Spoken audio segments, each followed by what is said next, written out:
Sa nature luxuriante et son patrimoine ont fait de Nati Tingou, dans le nord-ouest du Bénin, une destination touristique.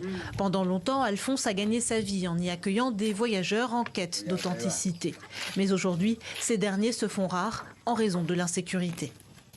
Le tourisme est ralenti un peu.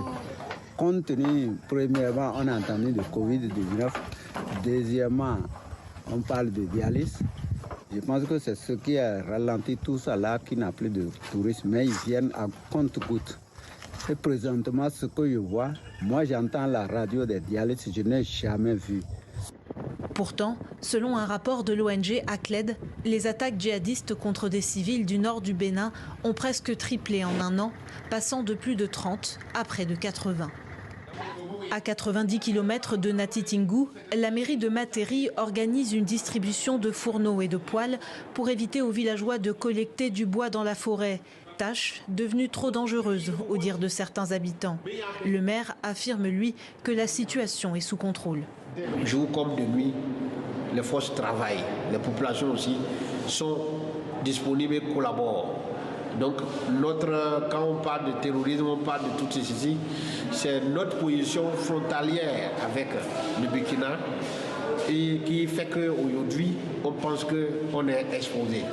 Aucun terroriste, aucun mouvement, aucune organisation, aucun groupe n'est venu s'installer ou bien n'a tenté de s'installer dans la commune.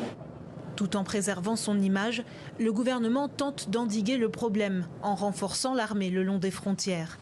Contrairement au Burkina Faso, au Niger et au Mali voisins, qui ont chassé les troupes françaises de leur territoire, les soldats de l'ancienne puissance coloniale peuvent ici continuer à former des soldats béninois.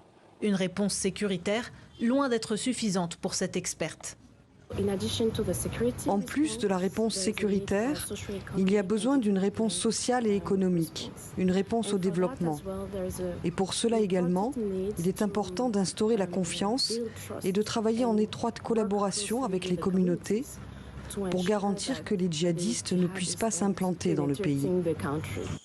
En raison des attaques, selon l'ONU, au mois d'août, plus de 12 000 personnes ont été déplacées de leur foyer dans les départements de l'Atakora et de l'Alibori voisins, contre 5 000 au mois de mars.